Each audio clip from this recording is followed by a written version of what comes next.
York, Central Park is the mecca for sports lovers. By day, its bridle paths and skating rinks are crowded. The nights aren't bad either. Of course, some sports are more strenuous than others, and sometimes the price of admission is high. But Central Park has them all.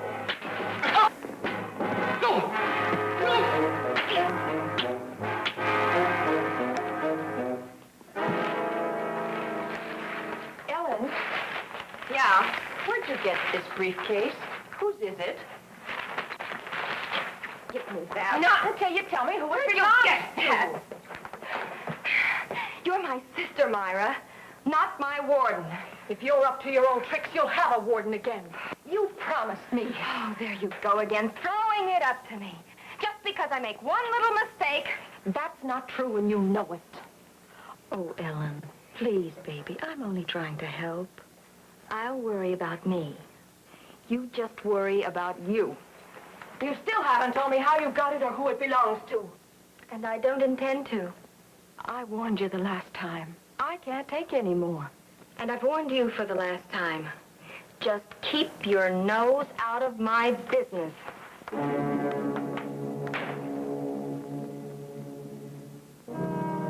There are plenty of signs in Central Park warning against loitering after dark. Robert Barth was a visitor from Utica. He didn't believe in signs, and he had the scars to prove it. So you think that the girl was in on it too, huh? Had to be. It was her idea to walk through the... Thanks. She steered me right to that bench. I think your best bet is to walk to the nearest police station and have them find her. I can't do that, and she knows it. Why not? I'm a married man, Mr. Hammer.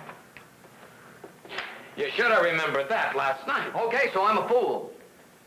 If it was just a beating, I'd say I had it coming to me and forget about it. But? My wallet isn't the only thing they took. They got the key to my hotel room. Cleaned you out, huh?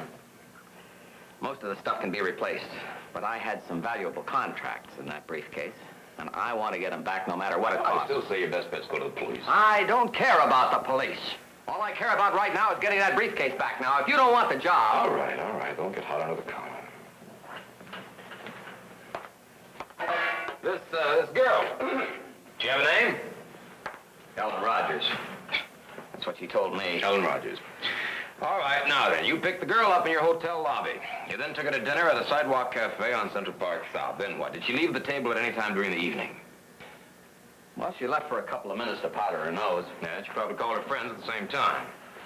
All right, can you describe her for me? Tall, about 5'6" or 7. Blonde. She wore a peculiar perfume. I think I'd know that again. I'm afraid I'm not very good at description. Oh, no. You're doing very well. Now, roughly 50% of the population is female, and 50% of them are blonde. Now, all you have to do is go around sniffing 1 out of 4 Look, I'm doing the best I can. Well, have you got anything specific to tell me? Something that would set her apart? There was something at that. She wore a heavy bracelet on her left wrist. While she was eating, it slid back, and there were scars right in there. Yeah, that sounds like hesitation marks. Hesitation marks? Yeah. Hesitation marks, you know. Well, you slap a pair of handcuffs on the wrist, why sometimes they fight and they get the wrist all cut up from it. Well, it's something anyway. Well, will you take the case? Yes, I think I will. Not that it was much of a case, a more rugged version of the old badger game, played with married men who can't yell foul. But eviction notices come once in a while, and sometimes you're not in a position to pick and choose. So I agreed to have a look for Ellen Rogers, or whatever her real name was, and get back Robert Barth's briefcase for him. The Bureau of Criminal Identification at headquarters is known as the MO file to the men on the job. To the public, it's known as the Rogues Gallery. There are 62 varieties of crime classified by the police. These are listed alphabetically from arson through worthless checks. The badger game and its variations is listed under extortion. Known practitioners of this art, both male and female, are listed by height and color. There is an oddity file that lists physical deformities and scars, a nickname file that cross-indexes criminals by their nicknames, and a modus operandi file that lists them by the peculiarities of their operation. The oddities file turned up 6 possibilities of the Height group, all of whom had hesitation scars on their left wrists. Barth, Ellen Rogers turned out to be Ellen Robbins. When people use an alias, they invariably retain their own initials, usually their own first name. Ellen Robbins had been held in 3 muggings, questioned, and released when the victim refused to testify. She wasn't as lucky in one case, had gone a year. She was still on probation. The address on Ellen Robbins' file card was Sullivan Street, one of the older residential blocks in the heart of Greenwich Village.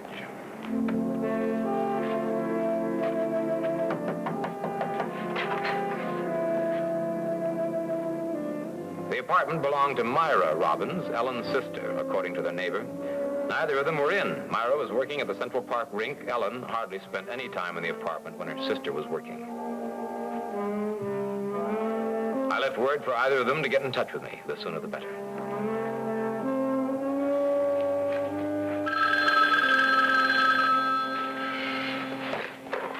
Yeah, Hammer. This is Myra Robbins, Mr. Hammer. I understand you want me to get in touch with you. Yes, I'd like to see you. What about? About your sister, Ellen. Well, what do you want with Ellen? I want to save her a headache. Well, I can't make it until late this evening. I'm an ice skating instructor at the rink here in Central Park, and... Oh, well, how would it be if I came over there? Well, I'd be grateful if you did. We can talk while we skate. You do skate. Well, of course, isn't everybody? Fine. I'll be on the ice, tall blonde in a gray sweater. Gray business suit, flat hat. All right. I'll see you there in about half an hour.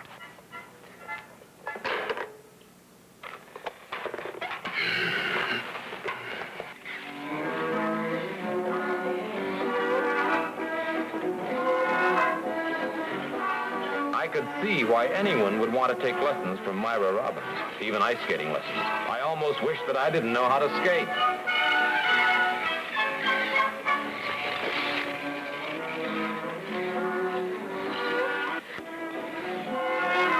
They don't make skates like they used to when I was a kid. Now they only put one runner on them. Well, I got here sooner than I expected. Myra? You must be Mike Hammer. Yeah, that's right. It's been a long time since you were on skates, apparently. Yeah, not nearly long enough. Say, do they have to make this stuff so slippery? You're just out of practice. Yeah. Now about my sister. Oh. Well, she's got something belonging to a client of mine. He wants it back. How can you be so sure it's Ellen? He recognized a picture in the file down at headquarters. I see. And the police? Well, my client wants it handled quietly. If he gets back what he wants, there'll be no noise. If he doesn't... Well, just exactly what does your client think Ellen has that belongs to him? A briefcase. All right, Ellen has it. What time should she be home? Sometime before dark. All right, I'll see her then. Meantime, Skipper, let's start practicing before this bending in my legs becomes permanent. Now, how do you do this, huh? All right? Up! Maybe the old double-bladers weren't so fast, but with me, those new ones would never replace them. Anyhow, if I had to start over again, I was in the right hand.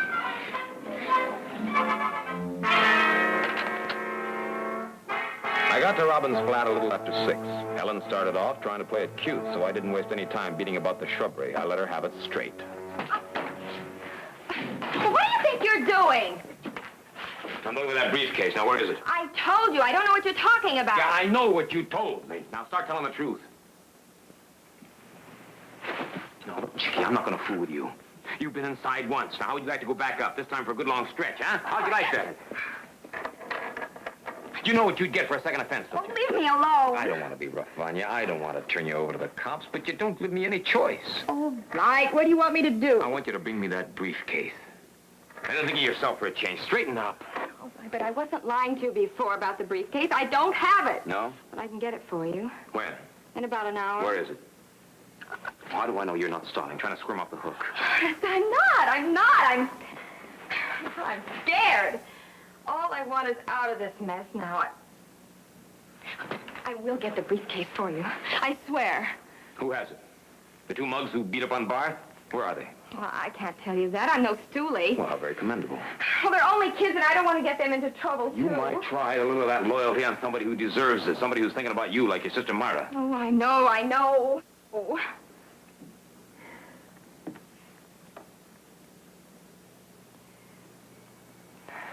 Please, Mr. Hammer. Please, give me a chance. All right. All right, I'll give you an hour. Bring it to my office. Oh, I will. I will. You can trust me. All right. But you make the wrong move, Chickie. And that pretty, pretty little face will be looking through bars for a very long time.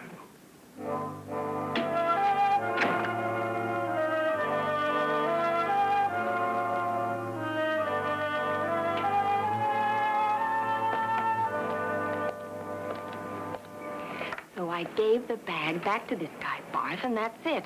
It's over. Look, I don't get it. Some two-bit, 10-badge guy braces and you go all to pieces. Look, when I cooked up this deal, I said that if there was even a smell of trouble, we'd drop it, right?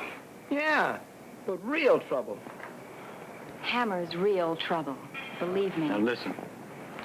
Now, that bag must have been worth a pile to Barth if he'd pay a private eye to get it back for him. Now, we could have took him for, what, $1,000 on a thing like that.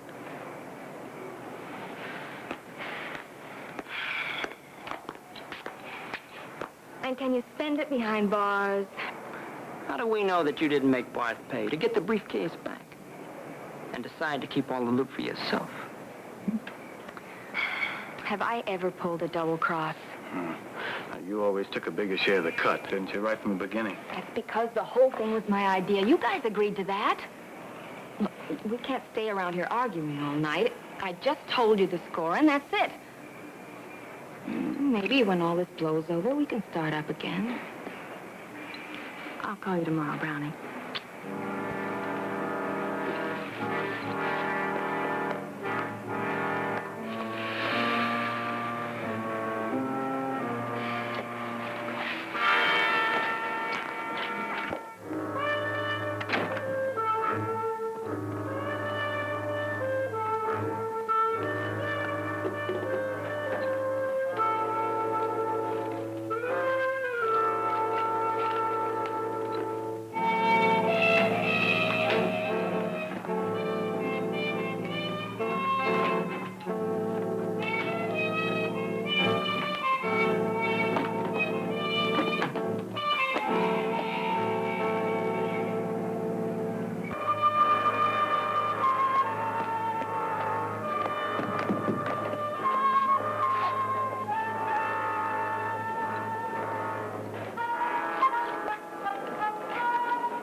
What are you doing here? That's a very good question, baby. Suppose I try it on you. Well, I was just going to Jersey for the weekend. Oh, sure you were. I think more like Miami, maybe, where all those rich guys hang out. Huh? Like he's always talking about doing? No, I swear it. I can explain. Oh, you're trying to get away from that straight-laced sister of yours? All right, so I was leaving town. So what? Yeah. With the dough you got from Bart for that briefcase. No. I saved a few bucks. Now, cut it. Look where on here, you cheap little four-flusher. We followed you up to Barth's hotel and back to your place and here. Okay. So what? I'm blowing this two-bit town, so just get out of my way and get lost. You ain't going no place. Oh, if I start to scream, you... No, you won't.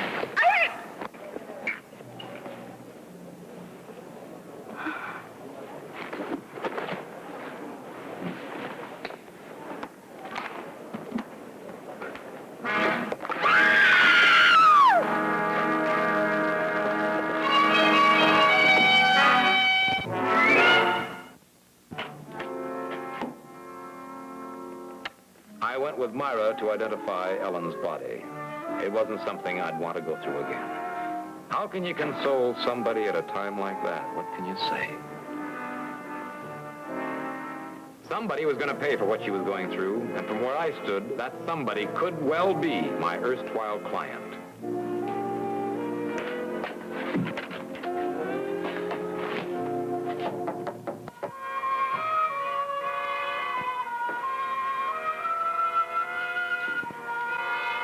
Who is it? Bellhop, sir. Telegram, Mr. Barr. Just a minute. is this, Hammer?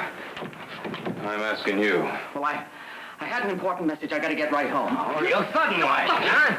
Look, if you think I was trying to get out on your fee, I wasn't. I called you, but you weren't in. I was going to send the check by mail. What about that precious briefcase of yours, the one you were so anxious to get your hands on? Well, I've changed my mind. The deal is off. Oh, just like that, huh? Look, I hired you, sure. But I don't need you anymore. Don't try to make a career out of it. This morning you were so anxious to get a hold of that briefcase you'd have done anything to get it. Now you just brush it off. Why? I don't have to answer to you. Here, let me have that. Well, what do we got here? Look, I don't have to hold still for this. I'm going to call the police. Yeah, you do that. Sure. And while you're at it, you try to figure out how to explain to them how come Ellen had this briefcase this morning. You got it tonight and she's dead.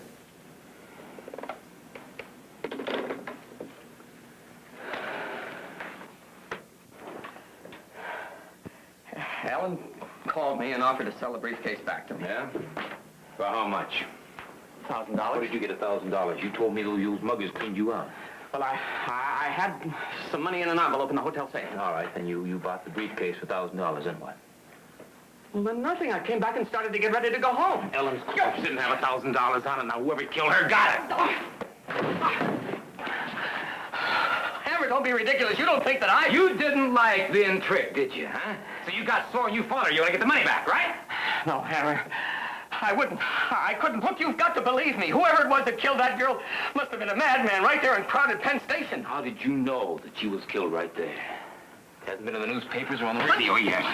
Look, I admit I was following her. I wanted to try to talk to her again, but when I got there, a couple of men came up to talk to her. Yeah? Did you recognize them? It was too far away and it was too crowded. I couldn't tell who they were, but anyway, they went away in a minute, and then she fell over, and people began to scream, and I got scared and came away, that's all. You didn't recognize him. What am I going to do? This is a terrible thing that's happened to me. You, huh? What about poor Ellen and her sister Myra? But my wife, look, she can't hear anything about this. I'll pay anything. Do anything. Okay. All right, I'll take a gamble on you. But you're going to stay put right here until I tell you can leave. Okay. If I find out that you had nothing to do with this, I will try to keep your name out of it. But if I find out that you used me to cover a kill, I personally will escort you to homicide, trussed up like a Christmas turkey and ready for cooking.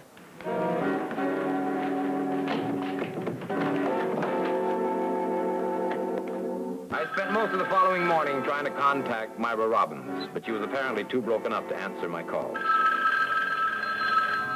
She finally got back to me sometime around noon. It was the big chill. She had no desire to see me now or ever. I finally persuaded her to meet me in the park before she reported at the rink for work. She agreed, but from the tone of her voice, her heart wasn't in it. From her attitude on the phone, I wouldn't have been surprised if she'd changed her mind about meeting me. But she was waiting. Marva, I'm glad you could come. You said it was important. Yes? You were a lot friendlier yesterday. Things have happened since yesterday, Mike. Yeah? Would you mind discussing what you have in mind and get it over with? Are you blaming me for Ellen's death? Well, I know you didn't mean to have things turn out the way they did. Maybe it was just coincidence, but it was after you went to work on Jenna, just a minute now. That's not fair. Now, all I did was talk to the girl. I made her promise to return the briefcase and try to straighten out her life. That's all. But maybe it did start things out. I don't know. Anyway, that's what I want to talk to you about. I need your help to get whoever killed Ellen. Well, what can I do? Well, there were a couple of boys she was mixed up with who were in that mugging racket with her. You know who they were? No. You don't know who she ran around with? She didn't introduce me to her friends. She met them on the outside. Oh, any special place? Well, she used to spend a lot of time in a little restaurant on Sullivan Street, about a block from where we live. What's his name? The Golden Bull. Well, it's not much help, but it's a start. Mike, be careful. Sure.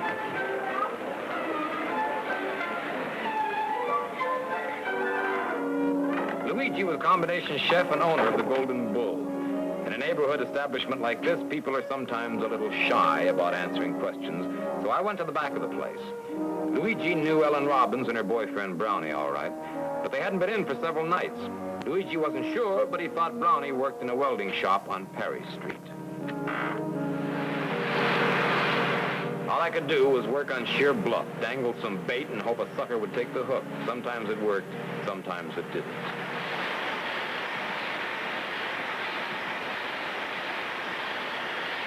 Hey, Brownie! Hey, you Brownie! Yeah, make it fast, Tom. I'm busy. My name's Mike Hammer. I'm a friend of Ellen Robbins. I heard you were, too. Well, maybe. Why? Well, I thought you might like to help me get the guy who killed her. Well, yeah, I'd be glad to if I can, but I already told the cops all I know about it. Well, I'm working on an angle the cops don't know anything about yet. You want to help or not? Look, Hammer, Ellen was one of the sweetest kids I ever knew. I was even talking about getting married at one time, so, You watch it with that, huh? I'm sorry, but you got me to thinking about what happened to Ellen. Believe me, if I could just get my hands on whoever did it. Well, maybe I can. Look, Brownie, you may not like to hear this, but Ellen was mixed up with a couple of bad boys in a mugging racket. What are you talking about? That don't make any sense. Ellen wouldn't do a thing like that. One of my clients was one of her victims. Apparently, she double-crossed her partners and got away with a big chunk of his loot. They caught up with her, took the money back, and killed her. Look, how do you know all this? My client followed her down to Penn Station. Saw the two guys talking to her down there, saw him kill her. Now, if you can find this guy for me, my client will identify him. Hammer, I don't know what you're trying to stir up, but Ellen didn't go with anybody but me. Now, you understand that? I think you better beat it, huh? Okay, all right. You don't want to help, don't help. Help? What? Help drag a name through the mud because of some crackpot theory of yours? No, nothing doing. Okay, I'll do it myself.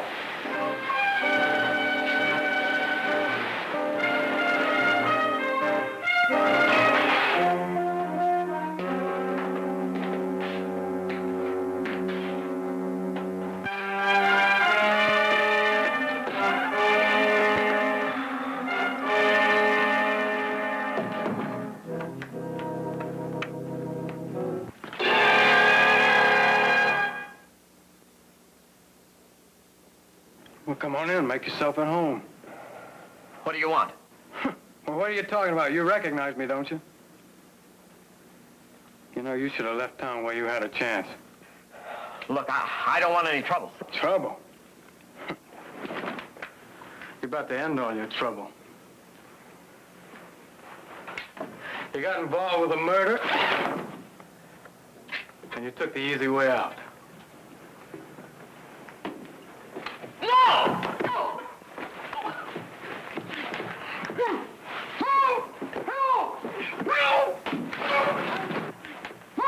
The charades? Let me guess.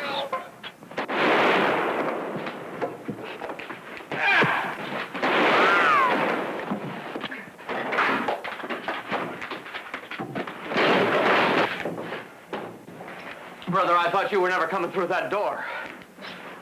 You think you can make positive identification? Yeah. Hey, he's wrong. Look, I couldn't have killed Ellen. I was standing in front of her. It was Hill that did it.